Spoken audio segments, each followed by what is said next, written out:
Assalamualaikum warahmatullahi wabarakatuh dan salam bahagia untuk kita semua. Tugas penelitian sosial. Jadi, di video kali ini saya akan membahas tentang materi penelitian sosial. Di dalam materi tersebut berisi tentang yang pertama yaitu apa itu penelitian sosial? Yang kedua, alasan orang atau lembaga melakukan penelitian. Yang ketiga yaitu masalah penelitian. Yang keempat, populasi dan sampel. Yang kelima, metode penelitian. Dan yang terakhir yaitu laporan penelitian. Baik, sebelum saya melanjutkan materi yang akan dibahas, saya akan memperkenalkan diri terlebih dahulu. Perkenalkan, nama saya Rahmawati, kelas 10A dari sekolah SMA Negeri 1 Toili. Oke, kita lanjut ke materi. Jadi, sebelum kita membahas materi selanjutnya, kita perlu tahu apa itu penelitian sosial. Jadi, penelitian sosial adalah metode yang digunakan oleh para ilmuwan dan peneliti sosial untuk mempelajari orang dan masyarakat sehingga mereka dapat merancang produk atau jasa yang memenuhi berbagai kebutuhan masyarakat. Selanjutnya, alasan orang atau lembaga melakukan penelitian, yaitu yang pertama, untuk menemukan solusi atau kemungkinan terbaik dalam memecahkan masalah sosial. Yang kedua, untuk menganalisis gejala sosial yang terjadi di masyarakat.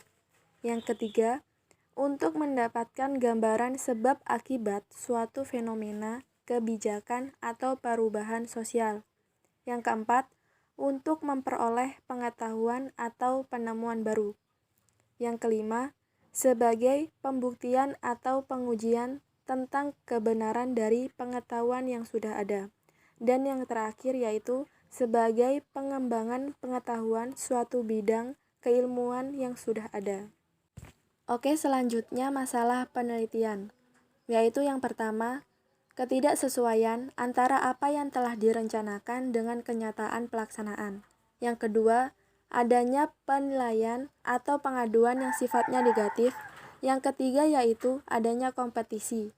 Yang keempat, ketidaksesuaian antara teori dengan praktik yang terjadi.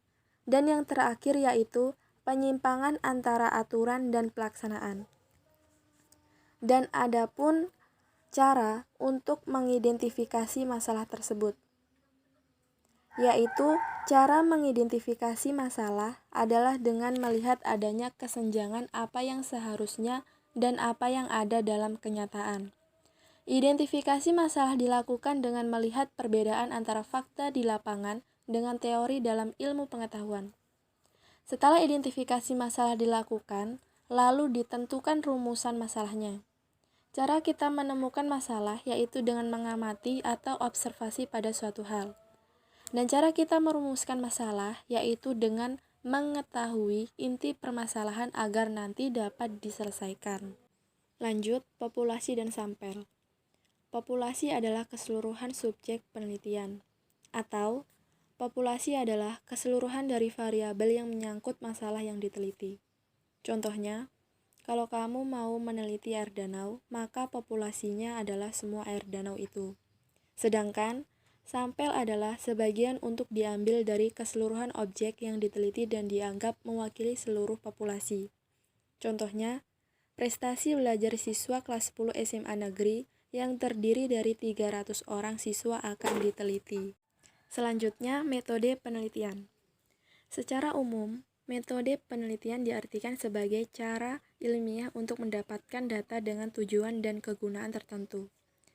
Cara ilmiah berarti kegiatan penelitian itu didasarkan pada ciri-ciri keilmuan yaitu rasional, empiris, dan sistematis. Rasional yaitu penelitian dilakukan dengan cara-cara yang masuk akal sehingga terjangkau oleh penalaran manusia. Empiris yaitu cara yang digunakan dapat diamati dengan indera manusia.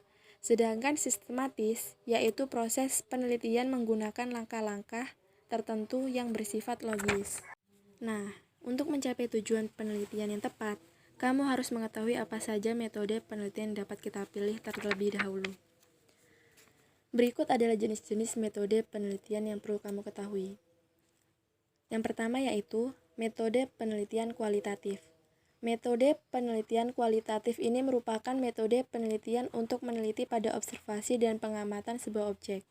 Yang kedua, metode penelitian kuantitatif. Metode penelitian kuantitatif merupakan metode penelitian yang dipakai oleh peneliti dengan menggunakan alat ukur atau instrumen penelitian dengan analisa bersifat statistik. Yang ketiga yaitu metode penelitian survei. Metode penilaian survei ini merupakan metode penelitian yang dilakukan dengan menggunakan survei atau pengumpulan data melalui responden penelitian. Yang keempat, metode penelitian deskriptif. Metode penelitian deskriptif ini merupakan metode penelitian yang bertujuan dalam mendeskripsikan peristiwa maupun kejadian sebagai objektif. Penelitian ini ditunjukkan dalam memecahkan sebuah masalah dalam sebuah bidang.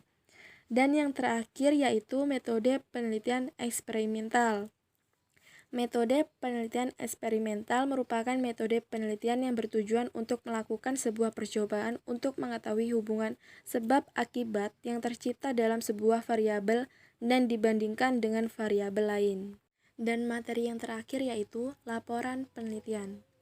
Laporan penelitian adalah suatu dokumen tertulis tentang hasil pelaksanaan suatu penelitian yang dibuat secara jelas, disusun menurut metode penulisan dan sistematika tertentu dengan bahasa yang lugas. Secara garis besar, struktur laporan kegiatan terdiri dari 3 bagian, yaitu pendahuluan, isi, serta penutup. Isi dari laporan penelitian adalah berisi latar belakang, penelitian dan analisis masalah, rumusan masalah, tujuan penelitian, kegunaan penelitian, asumsi, hipotesis, metode penelitian secara garis besar, serta teknik pengumpulan data dan pendekatannya, lokasi dan sampel penelitian. Baik, mungkin hanya itu yang dapat saya sampaikan. Wassalamualaikum warahmatullahi wabarakatuh dan salam bahagia untuk kita semua.